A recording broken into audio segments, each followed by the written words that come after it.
Cross-ice pass. Draisaitl towards the net. Score!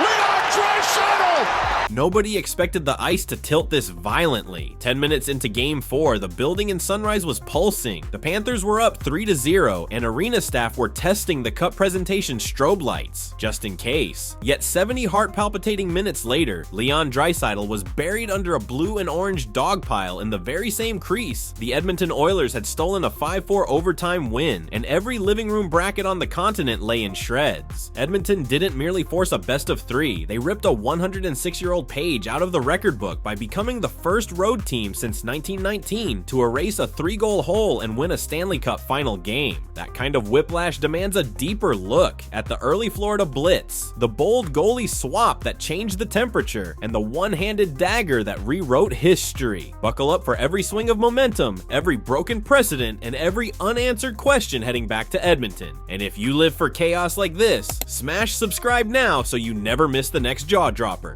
Florida's opening 20 minutes felt like the coronation Vegas never got last spring. Anton Lundell sliced through traffic to open the scoring, then Matthew Tkachuk hammered 2 more, one from the bumper spot on a surgical power play, and another on a greasy net front rebound that left Stuart Skinner fishing for his stick. A Morant Bank Arena shook so hard phones lost service, and social media feeds filled with series-over memes before the first intermission ended. Behind the scoreline, though, the expected goals ledger was closer than the crowd realized. Edmonton had rattled a post and missed 2 open looks that could have changed the conversation early. Still, a 3-0 Florida lead in a cup final usually means curtains. Home teams in that situation were 158-1 all time. Chris Knoblauch didn't bother with a pep talk. He yanked his starter. Calvin Pickard hadn't seen a minute of final action in his 10-year career, yet the 32-year-old barely breathed before strapping on his mask and skating into the storm. His very first sequence, a cross-crease robbery on Carter Verhaeghe that bled the volume out of the barn and lit a fuse on Edmonton's bench. From there, the script flipped. Ryan Nugent-Hopkins sniped short side to crack Bobrovsky's aura. Darnell Nurse blasted a seeing eye through traffic, and trade deadline pickup Vasily Podkolzin cleaned up a greasy rebound to level the score at 3 before the period ended. Pickard turned away 10 quality looks in that frame alone, holding Florida to zeros while Edmonton found its legs and belief. By the second intermission, the shots were suddenly even. The Panthers looked shell-shocked, and every commentator in the booth was revising talking points on the fly.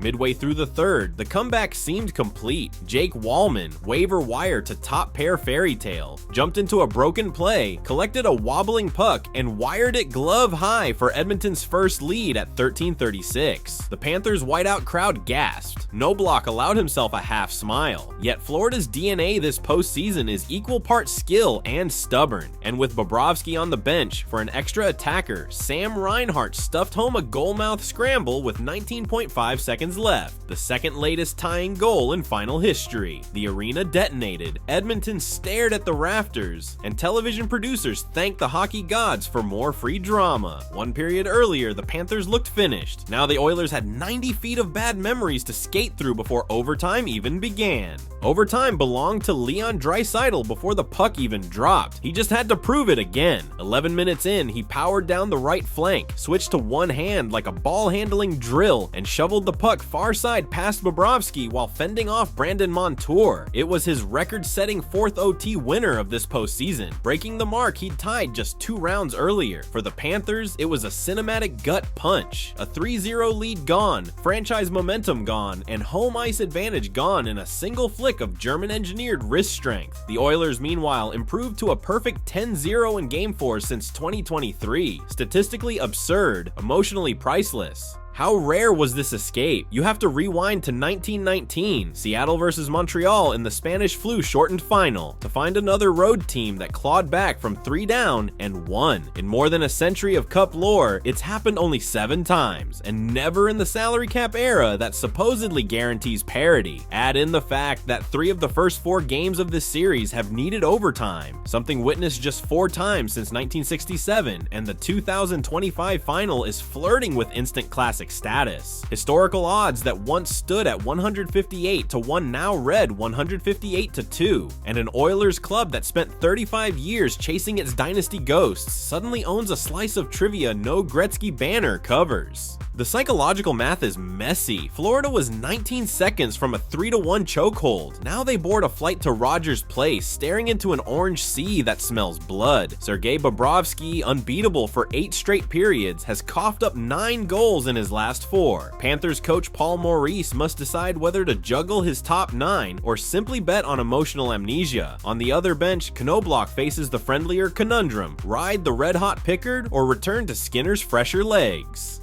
Edmonton's power play has awoken, 2 goals on its last 5 chances. Their depth scorers believe they can trade punches, and the Connor McDavid-Leon Draisaitl 2-man game hasn't even detonated yet. Saturday's Game 5 isn't just pivotal, it feels like a referendum on resilience versus regret. Expect heavy hits, shorter benches, and maybe, just maybe, another script shredder. Game 4 wasn't a hockey match so much as a narrative earthquake, a 3-goal implosion, a backup goalie miracle, and an overtime masterpiece that yanked the Stanley Cup Final into complete chaos. Records tumbled, hearts pounded, and 2 franchises walked away, convinced the other might now own the edge. If this series has taught us anything, it's that no cushion is safe, no lead definitive, and no statistic immune from obliteration. So keep the popcorn close and notifications closer. The next plot twist could be 60 minutes or 60 seconds away. If you've enjoyed the ride so far, hit subscribe and buckle up. History clearly isn't finished with us yet.